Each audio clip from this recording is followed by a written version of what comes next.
Okay. A very old man with enormous wings. A tale for children.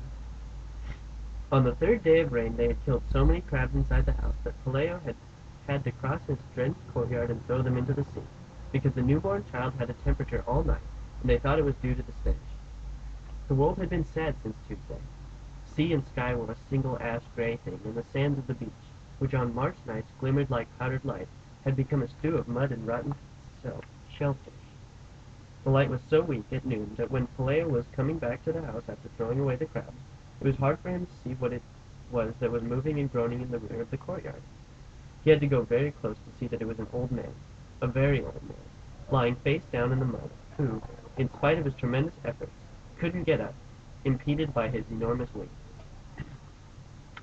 Frightened by that nightmare, Pelayo ran to get Elisenda, his wife, who was putting compresses on the sick child, and he took her to the rear of the courtyard. They both looked at the fallen body with mute stupor. He was dressed like a ragpicker. There were only a few faded hairs left on his bald skull, and very few teeth in his mouth, and his pitiful condition of a drenched great-grandfather had taken away any sense of grandeur he might have had. His huge buzzard wings, dirty and half-plucked, were forever entangled in the mud. They looked at him so long and so closely that Pelayo and Elisenda very soon overcame their surprise, and in the end found him familiar. Then they dared speak to him, and he answered in an incomprehensible dialect with a strong sailor's voice. That was how they skipped over the inconvenience of the wings, and quite intelligently concluded that he was a lonely castaway from some foreign ship wrecked by the storm. And yet they called in a neighbor woman who knew everything about life and death to see him, and all she needed was one look to show them their mistake. "He's an angel," she told them.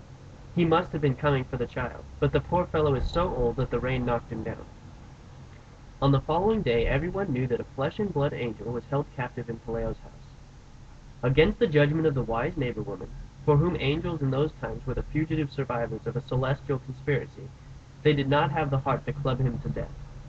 Pelayo watched over him all afternoon from the kitchen, armed with his bailiff's club, and before going to bed he dragged him out of the mud and locked him up with the hens in the wire chicken coop. In the middle of the night, when the rain stopped, Pelayo and Elisenda were still killing crabs. A short time afterward the child woke up without a fever and with a desire to eat. Then they felt magnanimous and decided to put the angel on a raft with fresh water and provisions for 3 days and leave him to his fate on the high seas. But when they went out into the courtyard with the first light of dawn, they found the whole neighborhood in front of the chicken coop, having fun with the angel, without the slightest reverence, tossing him things to eat through the openings in the wire as if he weren't a supernatural creature, but a circus animal. Father Gonzaga arrived before 7 o'clock, alarmed at the strange news. By that time, onlookers less frivolous than those at dawn had already arrived, and they were making all kinds of conjectures concerning the captive's future. The simplest among them thought that he should be named mayor of the world. Others of sterner mind felt that he should be promoted to the rank of 5-star general, in order to win all wars.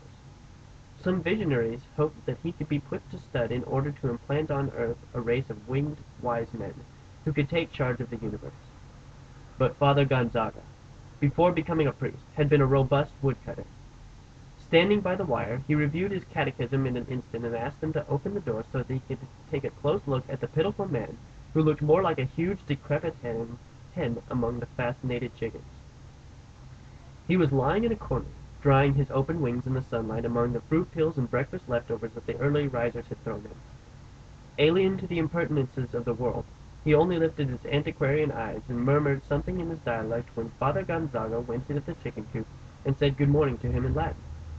The parish priest had his first suspicion of an impostor when he saw that he did not understand the language of God, or know how to greet his ministers. Then he noticed that seen close up he was much too human. He had an unbearable smell of the outdoors. The backside of his wings was strewn with parasites, and his main feathers had been mistreated by terrestrial winds, and nothing about him measured up to the proud dignity of angels. Then he came out of the chicken coop, in a brief sermon, warned the curious against the risks of being ingenuous. He reminded them that the devil had a bad habit of making use of carnival tricks in order to confuse the unwary.